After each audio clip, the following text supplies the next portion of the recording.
you know, you can say things to people like, tell the truth and be good. And those are cliches, obviously. And so they lack power because they're cliches. But you can take them apart and utilize them in a manner that stops being a cliche. And you do that by being more humble about them, I would say. Because maybe you can't tell the truth because you don't know what the truth is. But one thing you can do is you can stop saying things that you know to be untrue. And you might say, well, how do I know that they're untrue? And the answer to that is, well, you need a whole philosophy of truth, the elaboration of an entire philosophy of truth to answer that question. And so we're not going to bother answering that question because in some sense at the moment it's beside the point. That isn't the issue.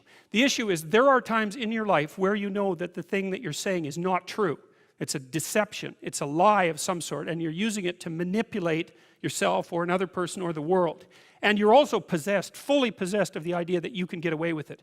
And there's a satanic arrogance about that. In fact, that is the archetypal arrogance that's portrayed in the mythological character of Satan, because Satan is precisely the archetype of the element of the mind that believes that it can twist and bend the structure of reality without paying the price for that. And you can't imagine anything that's more arrogant than that, because really, do you really think that you can twist the structure of a reality and that that's going to work out for you without it snapping back? It's so obvious that that can't work, that everyone knows it. But anyways, back to the initial point, is that you know by the rules of the game that you yourself are playing, that some of the times you're violating the rules of the game that you're playing. And the first issue with regards to, say, stating the truth or behaving in a responsible manner would be merely stop cheating at whatever game it is that you've chosen to play. That's a good start, and that'll straighten out your life. It'll start to straighten out your life. And so, well, the flood, how does the flood tie into this? Well, you know, we live in a corrupt structure. We're corrupt as individuals. We live in a corrupt structure, and part of that corruption is just happenstance. It's the way things fall apart. But the other part of it is that not only are we not aiming up, we're actually aiming down. And the flood story is a warning, and it's a very clear warning. And the warning is, if you aim down enough, and then if enough of you aim down at the same time, everything will degenerate into something that's indistinguishable from the chaos from which things emerged at the beginning of time. It's something like that, because the cosmos that's presented in mythological representations is chaos versus order, right? The order is on top, you might say, and the chaos is always underneath. And the chaos can break through, or the order can crumble, and you can fall into the chaos, and that chaos is intermingled potential. And the way that you destroy the order and let the chaos rise back up, which is exactly how it's portrayed in the flood story, is by inhabiting the corpse of your father. That's one mythological motif, and feeding on the remains, and with no gratitude and no attempt to replenish what it is that you're taking from. And the warning in the flood story is, don't do that for very long, because things will happen that are so awful you cannot possibly imagine it. And that'll happen to you personally, and it'll happen to your family, and it'll happen to your community, and it's happened to people over and over throughout history. And it's quite interesting, you know, it's very soon after the story of Cain and Abel when you see evil enter the world in the story of Adam and Eve, along with self-consciousness. And evil there is the ability, that's the knowledge of good and evil, that's the ability to hurt other people self-consciously, to know what you're doing. And then, of course, instantly, Cain takes that to the absolute extreme, and he uses that capacity to destroy really what he loves best. He gets as close as a human being can to destroying the divine ideal, because, of course, his brother is Abel, and Abel is favored by God, and Cain destroys him, which Cain tells God at the end of that episode that his punishment is more than he can bear. And I think the reason for that is, where are you once you destroy your own ideal? What's left for you? There's nowhere to go. There's no up.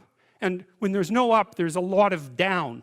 And, you know, there's an idea that was put forth very nicely in Milton's Paradise Lost, when he was describing, from a psychological perspective, essentially what hell is. And hell is, you're in hell to the degree that you're distant from the good.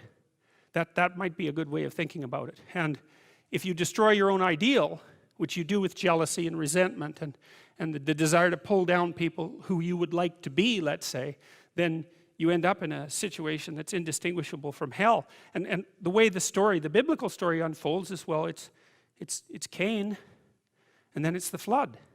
And so Cain adopts this mode of being that's antithetical to being itself, at least to positive being itself. He does it voluntarily, he does it knowing full well what he's doing.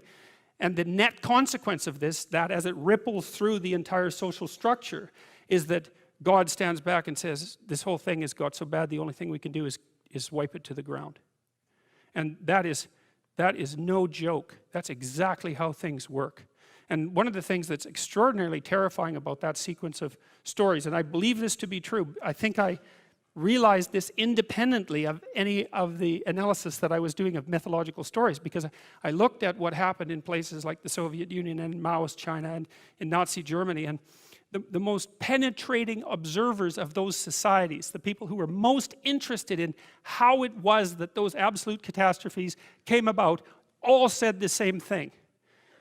It was rooted in the degeneration of the individuals who made up the society. You know, you hear, well, people were following orders. It's like, no, that explanation doesn't hold water.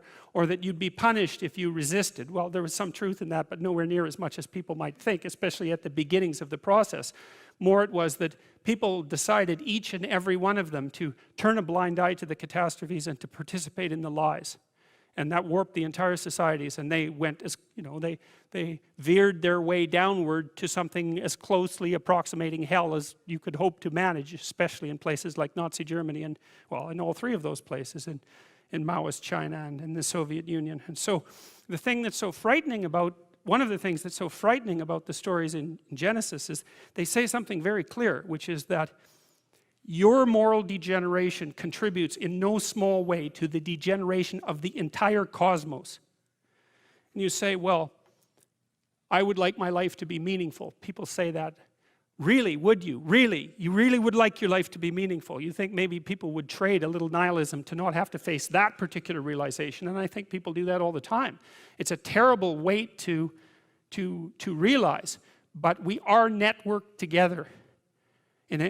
That's the price of, or let's say that's the vulnerability that's associated with our intense capacity to communicate. And it is certainly possible that the ripples of our individual actions have consequences that are far beyond the limits of our immediate consciousness. And I also think people know that too. They know that in the way that people know things when they don't want to know them, which means they know them embodied, they can feel them, they can sense them, they have an emotional response to them, but there's no damn way they're going to let them become articulate because they don't want to know. And when you're feeling guilty and ashamed about the things you've done or not done, and I know that can get out of hand as well, it's often because there is a crooked little part of you that's aiming at the worst possible outcome. You know, one of the things Jung said about the shadow, you know, that Jung's famous idea that everyone has a dark side and that dark side needs to be incorporated and made conscious. Jung said that the shadow of the human being reaches all the way to hell. And he actually, that's the thing that's so interesting about reading Carl Jung, is he actually means what he says. It's not a metaphor. It's like the part of you that's twisted against being is aligned with the part of the cosmos, let's say, the conscious cosmos, that's aiming at making everything as terrible as it can possibly be. And you know, it's a terrible shock to realize that. It's partly why people don't realize it. It's something that people keep at an arm's length. It's the same as recognizing yourself as a Nazi concentration camp guard, which is a very useful exercise because there's absolutely no reason why you couldn't have been or still could be one. So, and if you think otherwise, then all the more reason for assuming that you would be unable to resist the temptation if it was in fact offered to you. And if you don't think it's a temptation, then there's so much that you don't know about human beings that you're not even in the game. Because if it wasn't a temptation, then people bloody well wouldn't have done it. And plenty of people did it, and it's no wonder.